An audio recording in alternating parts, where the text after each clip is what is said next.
Thank you, Mr. Deputy Speaker. This debate and this whole issue is about people. It is about what they hold most dearest, their homes, where most of us feel safest, our haven, and so often our own financial security. And I know the misery that so many leaseholders in my own constituency are going through because of this crisis. It is important that leaseholders should not be made to pay for the remedial safety works required and be helped out of this current nightmare that they find themselves in through no fault of their own. One of my defining moments as leader of Westminster Council was in the aftermath of the Grenfell fire, when I saw firsthand the devastating effect that fire had on so many lives. 72 who actually lost their lives and paid the ultimate sacrifice, and we must never, ever forget that.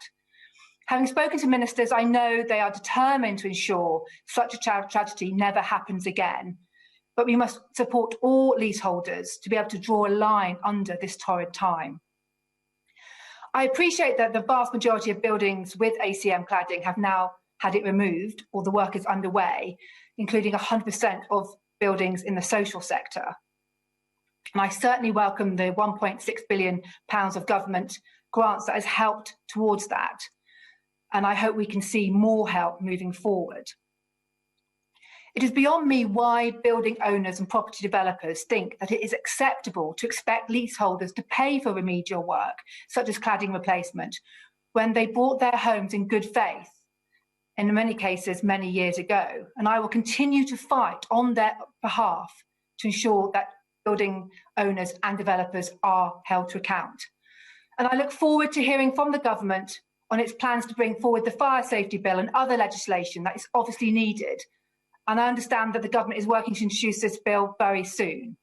And I hope that it will introduce building safety measures and introduce new laws to ensure people's homes are always safe and can be relied on.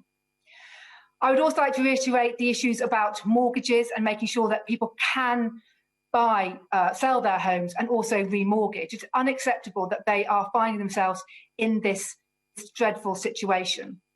I understand that there has been work now on the external wall fire review EWS1 forms, and that the government has paid £700 million towards training more assessors so we can do more of the surveying that is required to get the housing market moving. But I would like to end by saying that leaseholders should never have been allowed to be put in this position. These building materials should never have been allowed to be used on these buildings. And I do welcome the opportunity to discuss and debate this subject today. And I really do hope that the government continues to listen and will bring in fire safety measures as soon as possible so that this dreadful tragedy of Grenfell can never happen again. Thank you, Mr. Deputy Speaker. Thank you, Nickie.